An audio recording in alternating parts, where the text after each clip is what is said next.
The Windsor Gala was supposed to project unity, elegance, and absolute control.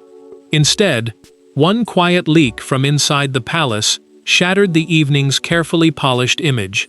William and Catherine were suddenly described as relieved, even quietly pleased, after aides exposed an extraordinary private instruction connected to Camilla. What had begun as a ceremonial disagreement was now something far more personal, because the leaked detail suggested Catherine had been deliberately pushed aside. Before we go deeper into what this really means for the royal family, make sure to subscribe so you don't miss a single update. The Windsor Gala had been designed as a major ceremonial gathering, bringing together Charles, Camilla, William, Catherine, senior royals, diplomats, and long-serving palace staff. A ceremonial receiving line is the formal order in which royal guests stand to greet attendees at the close of an important event. The evening was supposed to show continuity between the current reign and the monarchy's future. Instead, two palace aides later disclosed through documented private accounts that Camilla had instructed organizers to remove Catherine from the principal closing acknowledgement and move her away from William during that final line. William learned the truth in a private side room. An aide explained that the change had not been a harmless scheduling adjustment. His expression shifted from disbelief to controlled anger. Yet the prince deliberately lowered his voice. Catherine reacted differently. She had already noticed that her place in the gala program had changed twice, and hearing that others inside the household had recognized the same pattern brought relief more than fury. For the princess, the leak confirmed that she had not imagined the tension. The revelation deepened when one aide produced a revised ceremonial sheet. A ceremonial sheet is an internal working document showing the order of appearances, acknowledgements, and positions during an official event. Catherine's original role had been crossed through by hand, while Camilla's position had been expanded. The most explosive detail was what appeared to be missing. Charles had not approved the alteration before staff began acting on it. William placed the amended program flat on a table and studied it in silence. Catherine stood nearby, watching him trace the changed section. He tapped her crossed-out line once with his finger and told the aide, quietly but firmly, "Put it back exactly as it was." The order was simple. Its meaning was not. The changes were reversed before the gala began, but the leak had already opened a much larger question about authority, loyalty, and who believed they could rearrange the future queen's place without consequence. And the aides who spoke believed the real story had started days earlier, when one chair was moved during a rehearsal at Windsor. To understand why William and Catherine felt relief instead of embarrassment when the truth surfaced, the story must move beyond the leaked paper and into the deeply personal relationships behind it. Saved for the upcoming sections, I'll prioritize speed, and slight variation above or below the target word count is fine. Behind every ceremonial place card was something far more fragile than protocol. For William, the dispute touched the dignity of his wife and the future he believed they were preparing to inherit together. For Catherine, it reopened years of careful restraint and silent observation. And for Camilla, the gala represented something equally personal: the need to prove that her authority inside the royal household was not temporary, symbolic, or dependent upon anyone else's approval. William understood that the argument was about more than where Catherine stood. Ceremonial precedence is the formal order that determines where senior royals are positioned and acknowledged during official occasions. To the prince, that order represented continuity between the present monarchy and the future one he would eventually inherit. Catherine's place beside him therefore carried meaning beyond one evening. Moving her away without explanation felt less like a harmless adjustment, and more like someone testing how easily that future position could be reduced. Catherine saw the danger differently. In private, she told William she did not want him turning seating arrangements and introductions into a family war. She knew how quickly a procedural dispute could become personal once pride entered the room. In a quiet corridor before the gala, she straightened his cuff and asked him not to show his anger. William looked at her and answered that staying silent was not the same as accepting what had happened. Catherine understood the distinction, even if she feared where it might lead. Camilla was carrying her own wound into the evening. The Queen had grown increasingly sensitive to occasions where public enthusiasm for William and Catherine seemed to overwhelm attention on the current reign. When she heard staff describe Catherine as the natural center of the gala, the phrase landed badly. Camilla understood that authority could be granted by title, but attention could move elsewhere without permission. That difference unsettled her. The tension deepened when a senior aide disclosed through a private staff account that the gala order had been altered 3 times in several days. Catherine's position had repeatedly been reduced, restored, then changed again. Another detail made the pattern harder to dismiss. Camilla had asked that communication about those revisions bypass William's household and move directly through Windsor staff. Charles noticed the strain before the gala even began. During a brief exchange, the king looked from his wife to his eldest son and sensed the distance immediately. He offered no confrontation, but his hesitation showed he understood the dispute had crossed beyond protocol. And once the palace reconstructed what happened during that rehearsal, the altered program no longer looked spontaneous. It looked like the consequence of a moment nobody in the room forgot. 3 days before the gala, there had been no leak, no public controversy, and no reason for anyone outside Windsor to suspect a conflict.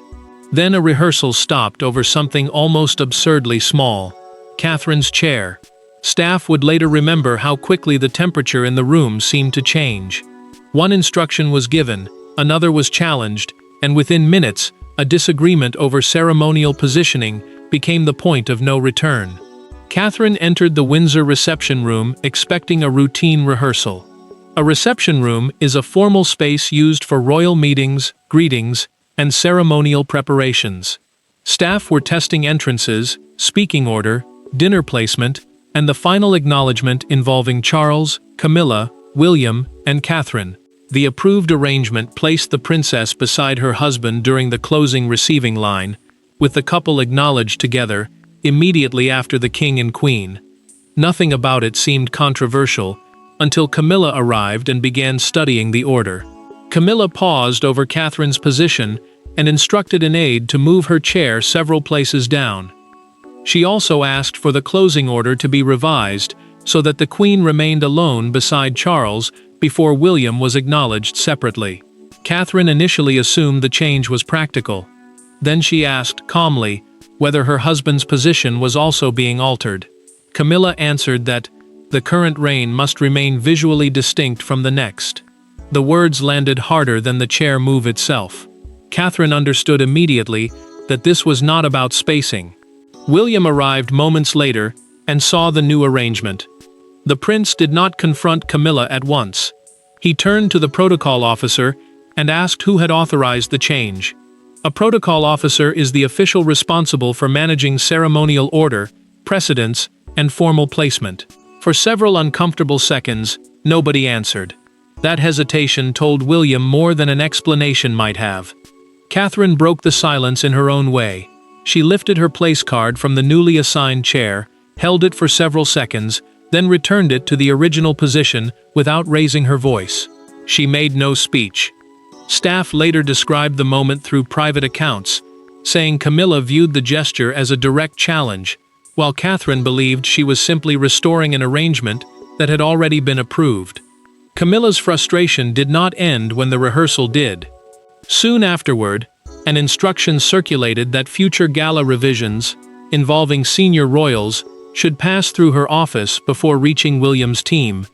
Several aides considered that highly unusual because it inserted another layer between the prince's household and decisions directly affecting his role. The disagreement might still have stayed buried if everyone had allowed distance to cool it. Instead, the next morning Camilla and William found themselves alone together, and neither intended to pretend the chair had meant nothing. The moved chair had exposed the tension, but the confrontation that followed would reveal what each of them believed the gala truly represented. There were no cameras, no gathered courtiers, and no audience to soften the language. William entered the room carrying the revised program. Camilla was already waiting, and Catherine was deliberately absent. What followed was not a theatrical shouting match, It was more dangerous than that two people speaking with cold precision about respect, hierarchy, and boundaries, each understanding that the argument was really about where one royal era ended and another began. William had requested the meeting after confirming that Catherine's ceremonial position had been changed without consultation with his household. A royal household is the team of advisors and staff responsible for organizing a senior royal's official duties, schedules, and communications. To the prince, bypassing that structure mattered because the change affected both his role and his wife's place beside him. Camilla agreed to meet because she believed staff had exaggerated the dispute and failed to understand the pressure of protecting precedence during Charles's reign. William did not begin with accusation. He told Camilla that Catherine had spent years avoiding needless rivalry and had never demanded to dominate an event. His concern, he said, was not applause or headlines, it was respect. The future queen should not be treated as if her visibility itself were a threat. Camilla answered just as firmly. She accused William of viewing every protocol decision through the lens of Catherine's popularity, and argued that the current king and queen could not appear secondary at their own gathering. William placed the revised program between them. Then he asked the question that changed everything. Did the king approve this? Camilla paused. She did not say yes. Instead, the queen replied that Charles trusted her judgment. William heard the difference immediately.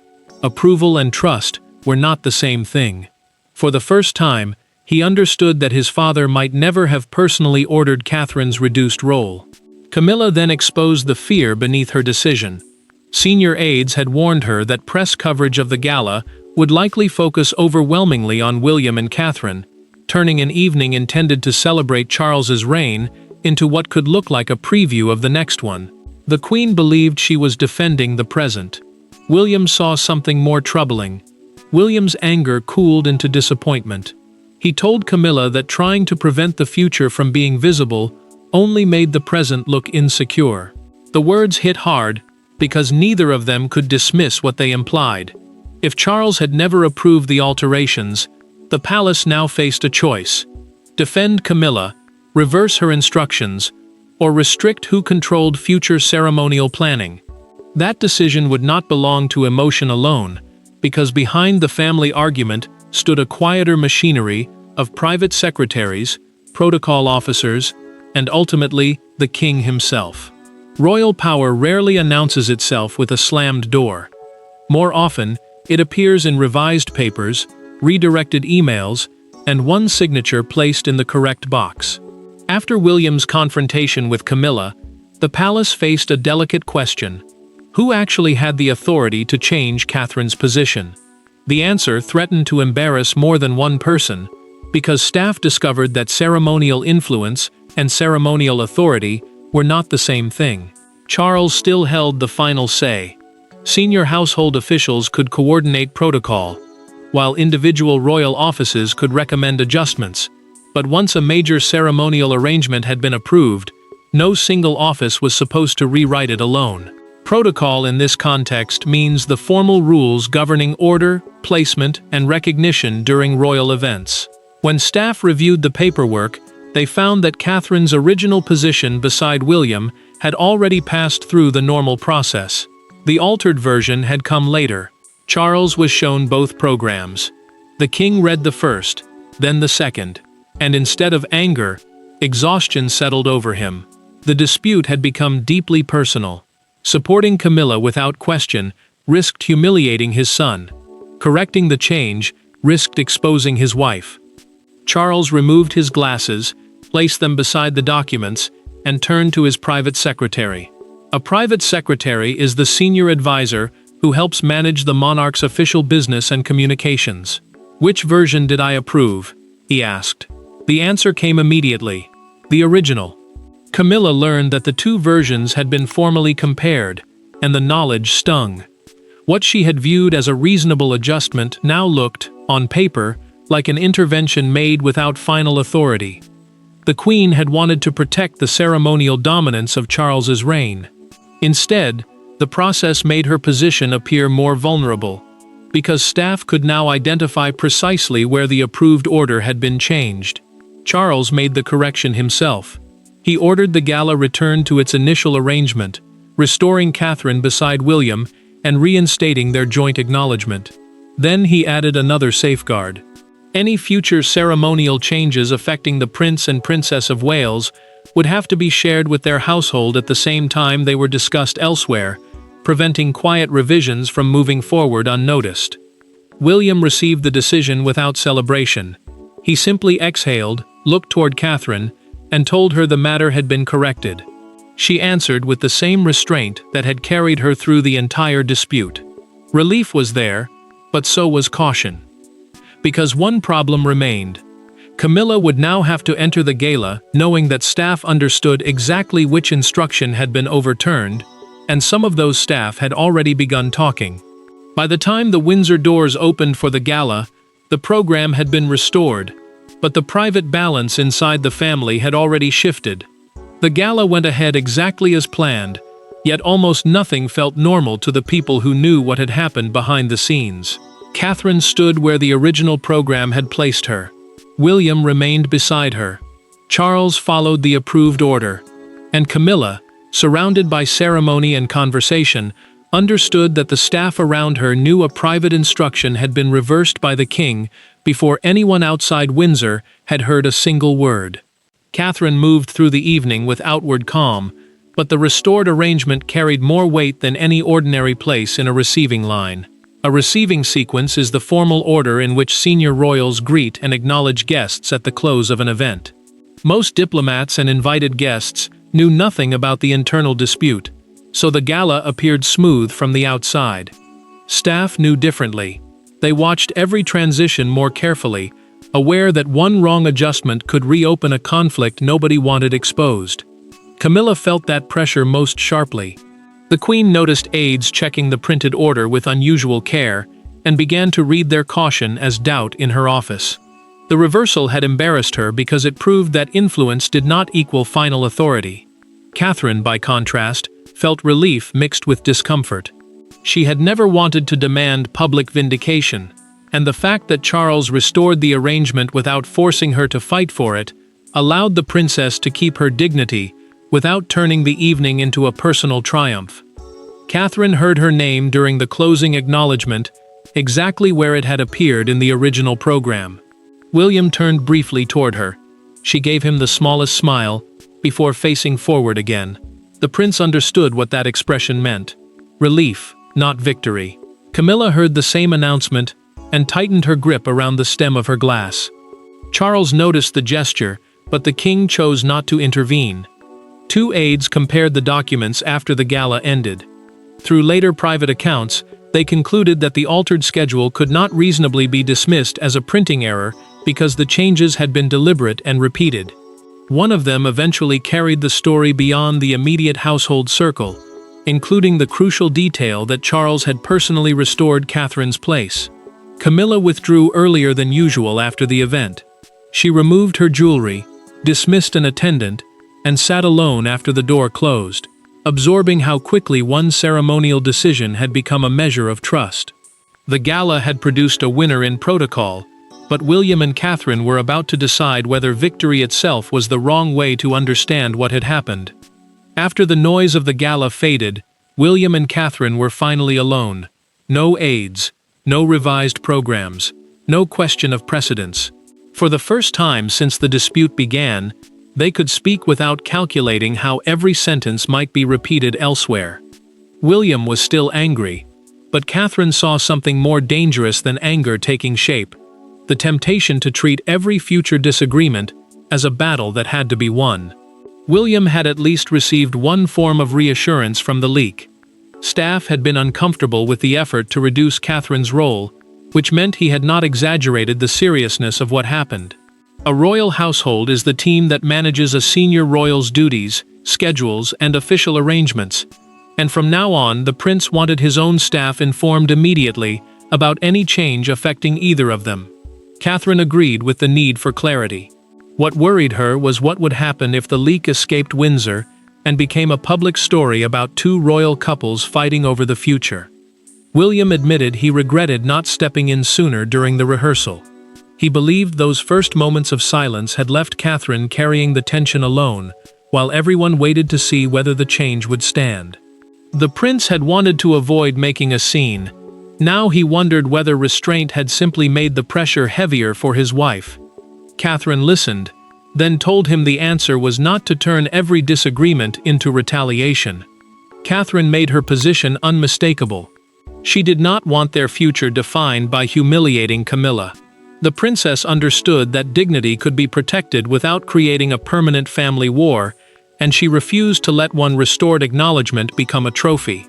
She took the leaked program from William's hand, folded it closed, and placed it inside a drawer. "We don't build anything by keeping score," she told him. William looked at her for several seconds before finally nodding. William agreed that their household would insist on transparent protocol procedures. Protocol procedures are the agreed rules used to manage royal order, placement, and formal acknowledgement. But neither he nor Catherine would publicly attack Camilla or exploit the leak. Catherine went further. She wanted the restored gala order understood not as her victory, but as proof that established roles could not be rewritten through private pressure. William's mood finally softened. For the first time since discovering the alteration, he laughed quietly when Catherine admitted she had been more annoyed by the endless rehearsals than by the chair itself. The tension broke, but only inside that room.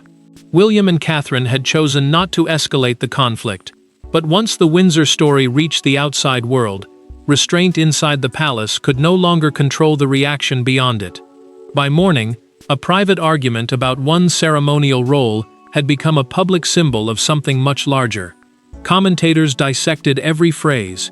Photographs from the gala were examined for signs of tension that guests had never noticed in the moment. Yet the image that captured public attention was remarkably simple. William and Catherine standing together during the restored acknowledgement, both composed, while the story of the altered program spread across Britain. The leak became a national talking point because it touched several pressures people already associated with royal life: succession, hierarchy, family loyalty, and the uneasy balance between present authority and future expectation. Succession simply means the order in which the crown passes from one monarch to the next. Palace communications staff refused to discuss internal ceremonial documents, hoping silence would prevent the story from growing. Instead, the lack of detail fed speculation and kept the altered program at the center of public debate. Camilla reacted with frustration. The Queen felt that a complicated argument about precedence had been reduced to one crude explanation: jealousy. She believed the public was ignoring the pressure she had felt to protect Charles's position during an event meant to represent his reign. Catherine worried for the opposite reason. The princess understood that sympathy could become dangerous if it portrayed her as a rival queen before the current reign had finished.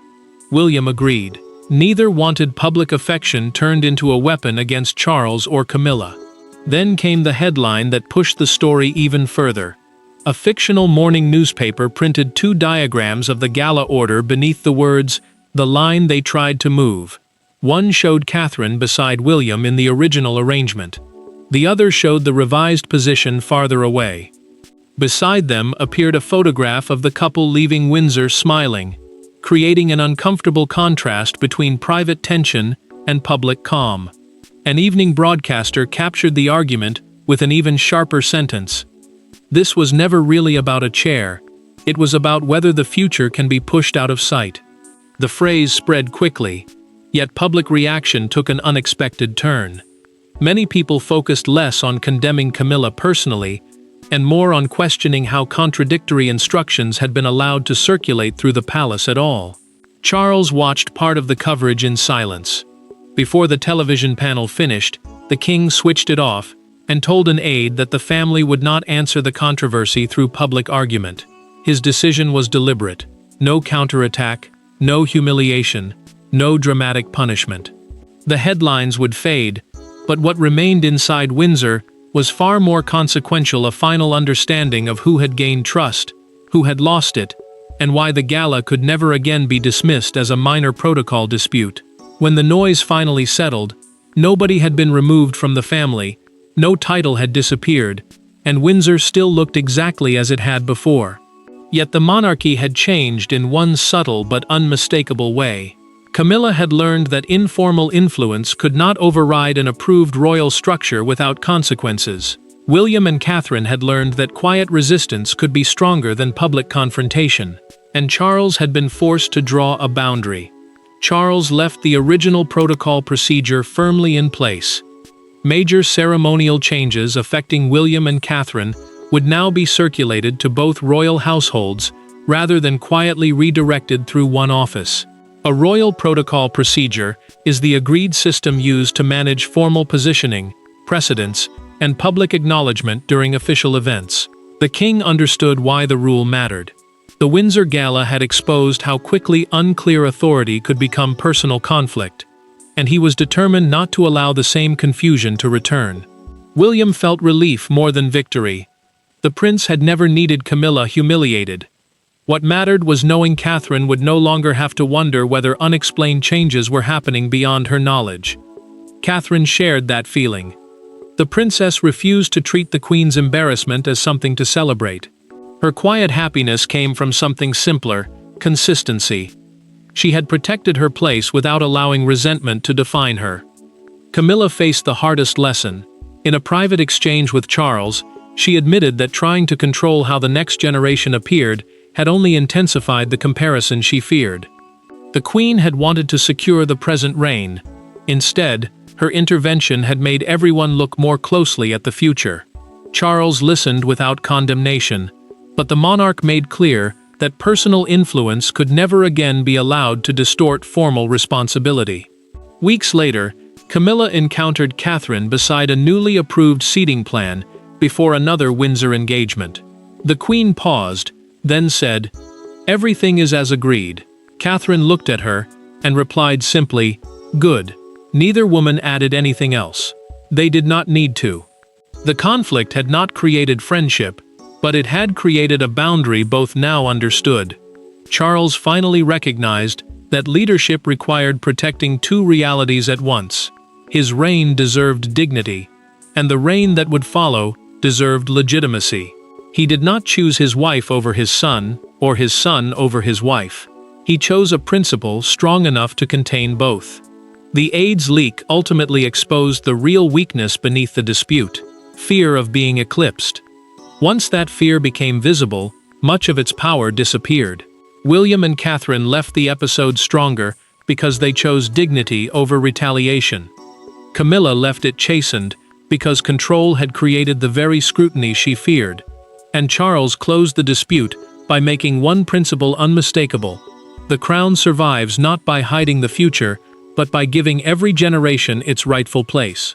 Thanks for watching. Please don't forget to like and subscribe, and we will see you in next one.